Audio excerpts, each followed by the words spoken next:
தெலுங்கானா மாநிலத்தில் அரசு பேருந்தில் இலவச பயணத்தில் இருக்கைக்காக பெண்கள் போட்டுக்கொண்ட குடுமிப்பிடி சண்டை பெரும் வைரலாகியுள்ளது. பேருந்தில் சீட் பிடிப்பதில் ஏற்பட்ட தகராறு அடிதடி சண்டையில் முடிந்தது எப்படி?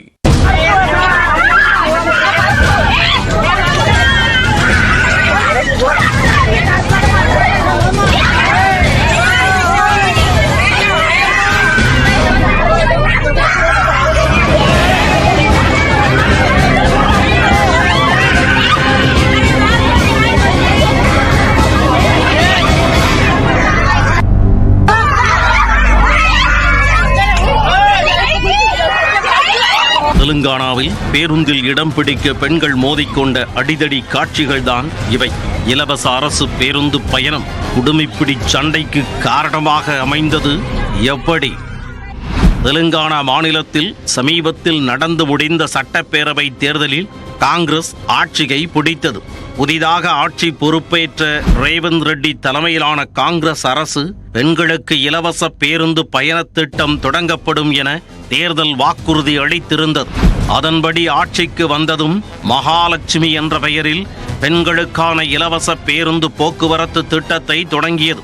இந்த திட்டத்தின் மூலம் பெண்கள் தெலுங்கானா மாநிலம் முழுவதும் அரசு போக்குவரத்து கழகத்திற்கு சொந்தமான சொகுசு பேருந்துகள் தவிர மற்ற பேருந்துகள் அனைத்திலும் இலவசமாக பயணம் செய்யலாம். இதன் மூலம் பெண்கள் முன் எப்பொழுதும் விட அதிகமாக அரசு பேருந்துகளில் பயணம் செய்ய துவங்கியுள்ளனர். இந்நிலையில் ஹைதராபாத் அருகே உள்ள சசிகிராபாத்தில் இருந்து சங்காரெட்டிக்கு செல்ல இருந்த பேருந்திற்காக ஏராளமான பெண்கள், குழந்தைகள் உள்ளிட்டோர் குவிந்தனர். அப்போது பெண் ஒருவர் சீட் பிடிப்பதற்காக தனது கர்ச்சீப்பை இருக்கையில் போட்டுள்ளார். ஆனால் பேருந்துக்குள் ஏறி பார்த்தபோது அந்த இருக்கையில் வேறொரு பெண் அமர்ந்துள்ளார். ஆத்திரம் தலைக்கேறிய அந்த பெண் தான் கர்ச்சீப் போட்ட இடத்தில் எப்படி நீ உட்காரலாம் என கேள்வி எழுப்பியதுடன் திடீரென சரமாரியாக தாக்கத் தொடங்கினார். அந்த பெண்ணும் விட்டு கொடுக்காமல் பதிலுக்கு பதில் கடுமையாக தாக்கியுள்ளார்.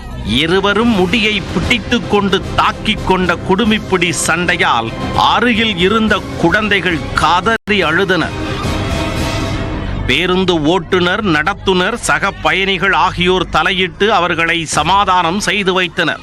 ஏற்கனவே கடுமையான பொருளாதார நெருக்கடியில் சிக்கி தவிக்கும் தெலுங்கானா மாநில அரசு போக்குவரத்து கழகம் பெண்களுக்கான இலவச போக்குவரத்து திட்டத்தின் மூலம் கூடுதல் நஷ்டத்தை சந்தித்து வருகிறது. இந்நிலையில் பெண்களின் இலவச போக்குவரத்திற்காக கூடுதல் பேருந்துகளை இயக்க இயலாத நிலையே தற்பொழுது நிலவுகிறது. இந்த திட்டத்தை முழு வீச்சில் தெலுங்கானா மாநில அரசால் தொடர இயலாது என்று அரசியல் ஆர்வலர்கள் கூறுகின்றனர்.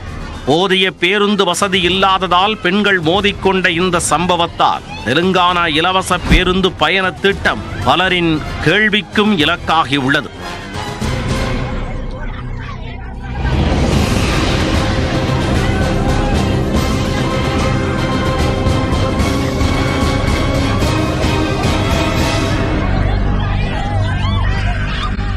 திண்டுக்கல்